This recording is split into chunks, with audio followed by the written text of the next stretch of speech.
ಸ್ನೇಹಿತರೆ, ಮೀಡಿಯಾ ಮಾಸ್ಟರ್ಸ್ಗೆ ಸ್ವಾಗತ ಸುಸ್ವಾಗತ. ಗೆಳೆಯರೆ, ನಿರೀಕ್ಷೆಯಂತೆ ಚೈನಾದ ವಿದೇಶಾಂಗ ಸಚಿವ ವ್ಯಾಂಗ್ ಈ ಭಾರತಕ್ಕೆ ಭೇಟಿ ಕೊಟ್ಟು ಇಲ್ಲಿನ ವಿದೇಶಾಂಗ ಸಚಿವ ಜೈಶಂಕರ್ ಹಾಗೂ ರಾಷ್ಟ್ರೀಯ ಭದ್ರತಾ ಸಲಹೆಗಾರ ಅಜಿತ್ ದೋವಲ್ ಅವರನ್ನ ಭೇಟಿ ಮಾಡಿಯಾಗಿದೆ.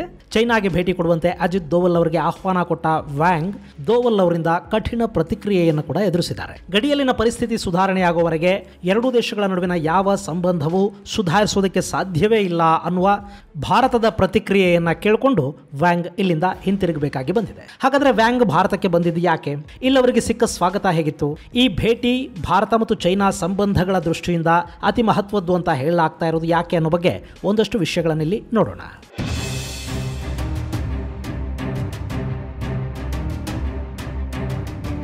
ಗೆಳೆಯರೆ, ಭಾರತ ಹಾಗೂ ಚೈನಾದ ನಡುವಿನ ಸಂಬಂಧ ಸಂಪೂರ್ಣವಾಗಿ ಹಳಸಿ ಈಗಾಗಲೇ 2 ವರ್ಷಗಳಾಗ್ತಾ ಬಂದಿದೆ. 2020 ಮೇ 5ನೇ ತಾರೀಕು ಗಡಿಯಲ್ಲಿ ಚೈನಾ ಯೋಧರು ಭಾರತೀಯ ಪಡೆಗಳ ಮೇಲೆ ದಾಳಿ ನಡೆಸಿದ ನಂತರ ಭಾರತ ಮತ್ತು ಚೈನಾದ ನಡುವಿನ ಸಂಘರ್ಷ ತೀವ್ರವಾಯಿತು. ಗಡಿಯಲ್ಲಿನ ಚಟುವಟಿಕೆಗಳು ಕೂಡ ಜೋರಾದವು. ಇವತ್ತು ಎರಡೂ ದೇಶಗಳು ಲದಾಖ್ ಗಡಿಯುದ್ದಕ್ಕೂ ಆಯುಧಗಳನ್ನು ಜೋಡಿಸಿಕೊಂಡು ಪರಸ್ಪರರ ಕಣ್ಣಲ್ಲಿ ಕಣ್ಣಿಟ್ಕೊಂಡು ಕೂತಿವೆ. ಇನ್ನು ಸಂಘರ್ಷದ ನಂತರ ಭಾರತದಲ್ಲಿ ಬಾಯ್ಕಾಟ್ ಚೀನಾ ಅನ್ನೋ ಅಭಿಯಾನ ಆರಂಭ ಆಯಿತು. ಚೈನಾದ ಸಾಕಷ್ಟು ಆ್ಯಪ್ಗಳ ಮೇಲೆ ಭಾರತ ನಿಷೇಧವನ್ನು ಹೇರಿತು.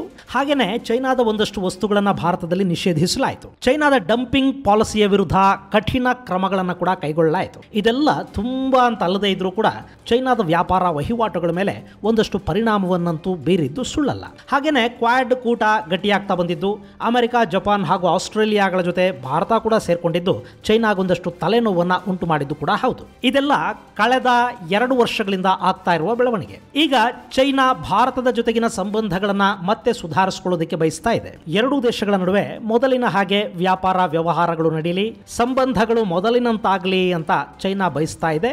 ಅದೇ ಹಿನ್ನೆಲೆಯಲ್ಲಿ ಚೈನಾದ ವಿದೇಶಾಂಗ ಸಚಿವ ವ್ಯಾಂಗ್ ಈ ಅಚಾನಕ್ಕಾಗಿ ಭಾರತಕ್ಕೆ ಭೇಟಿ ಕೊಟ್ಟು ಇಲ್ಲಿನ ವಿದೇಶಾಂಗ ಸಚಿವ ಡಾಕ್ಟರ್ ಎಸ್ ಜೈಶಂಕರ್ ಅವರ ಜೊತೆ ಮಾತುಕತೆಗಳನ್ನು ನಡೆಸಿದ್ದಾರೆ. ಹಾಗೆ ರಾಷ್ಟ್ರೀಯ ಭದ್ರತಾ ಸಲಹೆಗಾರ ಅಜಿತ್ ದೋವಲ್ ಅವರನ್ನು ಕೂಡ ಭೇಟಿ ಮಾಡಿದ್ದಾರೆ. ಇಲ್ಲಿ ವಿದೇಶಾಂಗ ಸಚಿವರನ್ನ ಭೇಟಿ ಮಾಡೋದು ಒಂದು ಲೆಕ್ಕ ಆದ್ರೆ ನ್ಯಾಷನಲ್ ಸೆಕ್ಯೂರಿಟಿ ಅಡ್ವೈಸರ್ ಅವರ ಭೇಟಿ ಯಾಕೆ ಅಂದ್ರೆ ಭಾರತ ಮತ್ತು ಚೈನಾದ ಗಡಿ ವಿವಾದ ಇದೆಯಲ್ಲ, ಇದರ ಬಗ್ಗೆ ಮಾತುಕತೆ ನಡೆಸೋದಕ್ಕೆ ನೇಮಿಸಲ್ಪಟ್ಟ ಅಧಿಕೃತ ಪ್ರತಿನಿಧಿ ಅಜಿತ್ ದೋವಲ್. ಹೀಗಾಗಿ ದೋವಲ್ ಅವರ ವ್ಯಾಂಗ್ ಭೇಟಿ ಇಲ್ಲಿ ಅತ್ಯಂತ ಮಹತ್ವವನ್ನು ಪಡ್ಕೊಳ್ತಾ ಇದೆ. ಈ ಭೇಟಿಯ ಸಂದರ್ಭದಲ್ಲಿ ಅಜಿತ್ ದೋವಲ್ ಅವರನ್ನ ವ್ಯಾಂಗ್ ಈ ಚೀನಾಗೆ ಆಹ್ವಾನಿಸಿದ್ದಾರೆ ಅಂತ ಹೇಳಲಾಗ್ತಾ ಇದ್ದು, ಎರಡೂ ದೇಶಗಳ ನಡುವಿನ ಸಂಬಂಧಗಳು ಸುಧಾರಣೆಯಾದ ನಂತರ ಚೀನಾಗೆ ಭೇಟಿ ಕೊಡೋ ಬಗ್ಗೆ ಯೋಚನೆ ಮಾಡೋಣ ಅಂತ ದೋವಲ್ ವ್ಯಾಂಗ್ಗೆ ತಿಳಿಸಿದ್ದಾರೆ. ಇಲ್ಲಿ ಎರಡೂ ದೇಶಗಳ ನಡುವಿನ ಪರಿಸ್ಥಿತಿ ಸುಧಾರಣೆ ಅಂದ್ರೆ ಗಡಿಯಲ್ಲಿ ಚೈನಾ ತಂದು ನಿಲ್ಲಿಸಿರುವ ಸೇನೆಯನ್ನ ಸಂಪೂರ್ಣವಾಗಿ ಹಿಂದಕ್ಕೆ ಪಡೆದು ಗಡಿಯ ಪರಿಸ್ಥಿತಿ ಮೊದಲಿನಂತಾಗೋದು. ಇದನ್ನೇ ಸ್ಪಷ್ಟವಾಗಿ ಅಜಿತ್ ದೋವಲ್ ಚೈನಾದ ವಿದೇಶಾಂಗ ಸಚಿವರಿಗೆ ತಿಳಿಸಿದ್ದಾರೆ ಮತ್ತು ಗಡಿಯ ವಿಷಯದಲ್ಲಿ ಭಾರತ ತನ್ನ ನಿಲುವಿಗೆ ಬದ್ಧವಾಗಿದೆ ಅನ್ನೋದನ್ನ ಚೈನಾಗೆ ಈ ಮೂಲಕ ಸ್ಪಷ್ಟಪಡಿಸಲಾಗಿದೆ.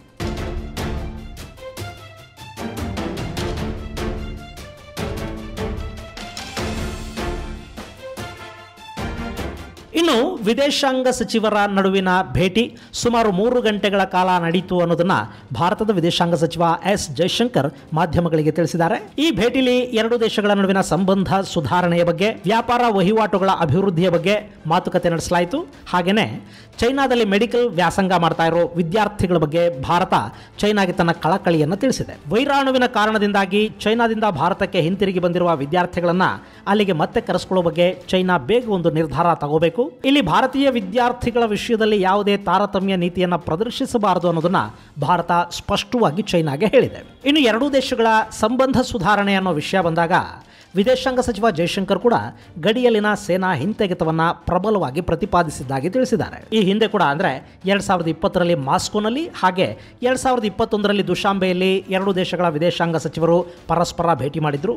ಆಗ ಕೂಡ ಭಾರತ ಗಡಿಯಲ್ಲಿನ ಸೇನಾ ಹಿಂತೆಗೆತ ಹಾಗೂ ಗಡಿಯಲ್ಲಿ ಶಾಂತಿ ಸ್ಥಾಪನೆಯ ವಿಷಯದಲ್ಲಿ ಚೈನಾ ಸೂಕ್ತ ನಿರ್ಧಾರಗಳನ್ನು ತೆಗೆದುಕೊಳ್ಳದ ಹೊರತು ಎರಡೂ ದೇಶಗಳ ನಡುವಿನ ಸಂಬಂಧ ಸುಧಾರಣೆ ಆಗೋದಕ್ಕೆ ಸಾಧ್ಯವೇ ಇಲ್ಲ ಅನ್ನೋದನ್ನ ಸ್ಪಷ್ಟವಾಗಿ ಹೇಳಿತ್ತು. ಈಗಲೂ ಕೂಡ ಅದೇ ಮಾತನ್ನ ಭಾರತ ಚೈನಾಗೆ ಹೇಳಿ ಕಳುಹಿಸಿದೆ. ಇನ್ನು ವ್ಯಾಂಗ್ ಭಾರತಕ್ಕೆ ಬರ್ತಿರೋ ಬಗ್ಗೆ 1 ವಾರ ಮೊದಲೇ ಇಲ್ಲಿನ ಸರ್ಕಾರಕ್ಕೆ ಮಾಹಿತಿ ನೀಡಿದ್ರಾದರೂ ಭಾರತ ಈ ಬಗ್ಗೆ ಹೆಚ್ಚಿನ ಯಾವುದೇ ಪ್ರತಿಕ್ರಿಯೆಯನ್ನು ಕೊಟ್ಟಿರಲಿಲ್ಲ ಮತ್ತು ಇದು ಭಾರತಕ್ಕೆ ತುಂಬಾ ದೊಡ್ಡ ಹಾಗೂ ಹೆಚ್ಚು ನಿರೀಕ್ಷೆಗಳನ್ನು ಇಟ್ಕೊಳ್ಳೋದಕ್ಕೆ ಕಾರಣವಾಗುವ ಭೇಟಿ ಅಂತೂ ಖಂಡಿತ ಆಗಿರಲಿಲ್ಲ.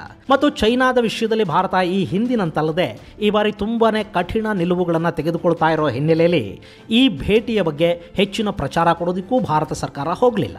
ಭಾರತದ ದೃಷ್ಟಿಯಿಂದ ಈ ಭೇಟಿಗೆ ಯಾವ ಮಹತ್ವವೂ ಇಲ್ಲ ಅನ್ನೋ ಥರದ ನಿರ್ಲಿಪ್ತತೆಯನ್ನು ಭಾರತ ಪ್ರದರ್ಶಿಸಿತ್ತು. ಹೀಗಾಗಿನೇ ಗುರುವಾರ ರಾತ್ರಿ ಸರ್ಪ್ರೈಸ್ ವಿಸಿಟ್ ಅನ್ನೋ ಥರ ಭಾರತಕ್ಕೆ ಬಂದ ವ್ಯಾಂಗ್ ಈ ಶುಕ್ರವಾರ ಬೆಳಗ್ಗೆ ಇಲ್ಲಿನ ವಿದೇಶಾಂಗ ಸಚಿವರ ಜೊತೆ ಹಾಗೂ ಭಾರತದ ಭದ್ರತಾ ಸಲಹೆಗಾರರ ಜೊತೆ ಭೇಟಿಯನ್ನು ಮುಗಿಸಿ ಮಧ್ಯಾಹ್ನದ ಹೊತ್ತಿಗೆ ಭಾರತದಿಂದ ನೇಪಾಳದ ಕಡೆಗೆ ಹೊರಟು ಹೋಗಬೇಕಾಗಿ ಬಂತು. ವ್ಯಾಂಗ್ 3 ದಿನಗಳ ಕಾಲ ನೇಪಾಳ ಭೇಟಿಯನ್ನು ಹಾಕ್ಕೊಂಡಿದ್ದಾರೆ.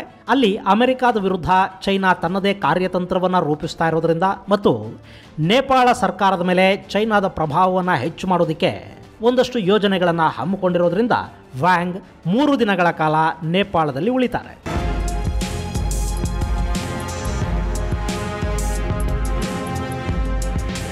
ಇನ್ನು ಈ ಚೈನಾದ ವಿದೇಶಾಂಗ ಸಚಿವ ವ್ಯಾಂಗ್ ಭಾರತಕ್ಕೆ ಬರುವ ಮೊದಲು ಪಾಕಿಸ್ತಾನದ ಇಸ್ಲಾಮಾಬಾದಲ್ಲಿ ನಡೆದ ಆರ್ಗನೈಸೇಷನ್ ಆಫ್ ಇಸ್ಲಾಮಿಕ್ ಕಂಟ್ರೀಸ್ನ ವಿದೇಶಾಂಗ ಸಚಿವರ ಸಭೆಯಲ್ಲಿ ಭಾಗವಹಿಸಿದ್ರು.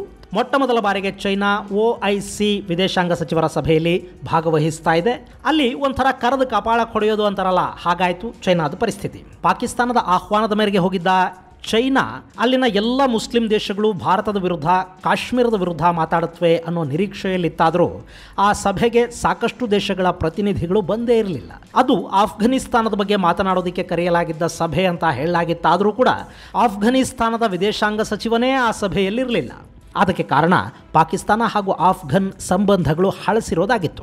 ಇನ್ನು ಆ ಸಭೆಯಲ್ಲಿ ಇಸ್ಲಾಮಿಕ್ ದೇಶಗಳು ಭಾರತದ ವಿರುದ್ಧ, ಕಾಶ್ಮೀರದ ವಿರುದ್ಧ ಮಾತಾಡ್ತಾ ಇದ್ದದ್ದನ್ನು ಕೇಳಿ ಈ ವ್ಯಾಂಗ್ಗೆ ಖುಷಿ ಆಗ್ತಾ ಇತ್ತೇನೋ. ಆದರೆ ಟರ್ಕಿಯ ವಿದೇಶಾಂಗ ಸಚಿವ ಮಾತ್ರ ಚೈನಾದ ಉಯಿಗರ್ ಮುಸಲ್ಮಾನರ ಮೇಲೆ ಅಲ್ಲಿನ ಸರ್ಕಾರ ದೌರ್ಜನ್ಯವನ್ನು ಎಸಗುತ್ತಾ ಇದೆ, ಅವರ ಹಕ್ಕುಗಳನ್ನಲ್ಲಿ ಕಸಿಯಲಾಗ್ತಾ ಇದೆ ಅಂತ ಆ ವೇದಿಕೆಯಲ್ಲಿ ವ್ಯಾಂಗ್ ಎದುರೇ ಮಾತಾಡಿದ್ದು ಪಾಪ ವ್ಯಾಂಗ್ ಈಗೆ ಒಂದಷ್ಟು ಕಸಿವಿಸಿಯನ್ನು ಕೂಡ ಉಂಟು ಮಾಡಿತು. ಅದೇ ಸಭೆಯಲ್ಲಿ ವ್ಯಾಂಗ್ ಕೂಡ ಕಾಶ್ಮೀರದ ಬಗ್ಗೆ ಮಾತಾಡಿರೋದು ಭಾರತ ಕೆರಳೋ ಹಾಗೆ ಮಾಡಿದೆ.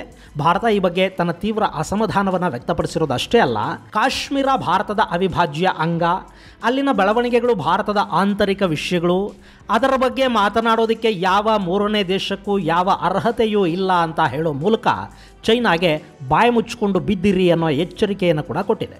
ಈಗ ಪಾಕಿಸ್ತಾನದ ಭೇಟಿಯ ನಂತರ ಆಫ್ಘನಿಸ್ತಾನಕ್ಕೆ ಹೋಗಿ ಅಲ್ಲಿಂದ ವ್ಯಾಂಗ್ ಭಾರತಕ್ಕೆ ಬಂದಿದ್ದಾರೆ.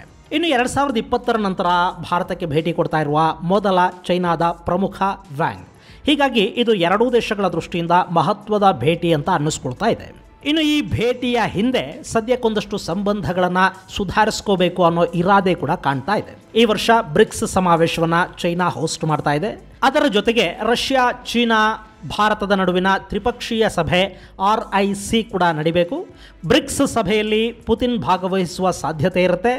ಬ್ರೆಜಿಲ್, ರಷ್ಯಾ, ಭಾರತ, ಚೈನಾ ಹಾಗೂ ಸೌತ್ ಆಫ್ರಿಕಾಗಳ ನಡುವೆ ನಡೆಯುವ ಈ ಸಮ್ಮೇಳನಕ್ಕೆ ಯಾವ ದೇಶ ಭಾಗವಹಿಸದೇ ಇದ್ರೂ ಕೂಡ ಅದು ಹೋಸ್ಟ್ ಮಾಡುವ ದೇಶಕ್ಕಾಗುವ ಅವಮಾನ. ಹೀಗಾಗಿ ಭಾರತ ಹಾಗೂ ಚೈನಾ ನಡುವಿನ ಉದ್ವಿಗ್ನ ಪರಿಸ್ಥಿತಿಯ ಹಿನ್ನೆಲೆಯಲ್ಲಿ ಭಾರತ ಬ್ರಿಕ್ಸ್ ಅನ್ನು ಬಹಿಷ್ಕರಿಸದಿರಲಿ ಅನ್ನೋದು ಚೈನಾದ ಇರಾದೆ. ಹೀಗಾಗಿ ಬ್ರಿಕ್ಸ್ ಹೊತ್ತಿಗೆ ಸಂಬಂಧ ಸುಧಾರಣೆಗಾಗಿ ವ್ಯಾಂಗ್ ಭಾರತಕ್ಕೆ ಬಂದಿದ್ದಾರೆ.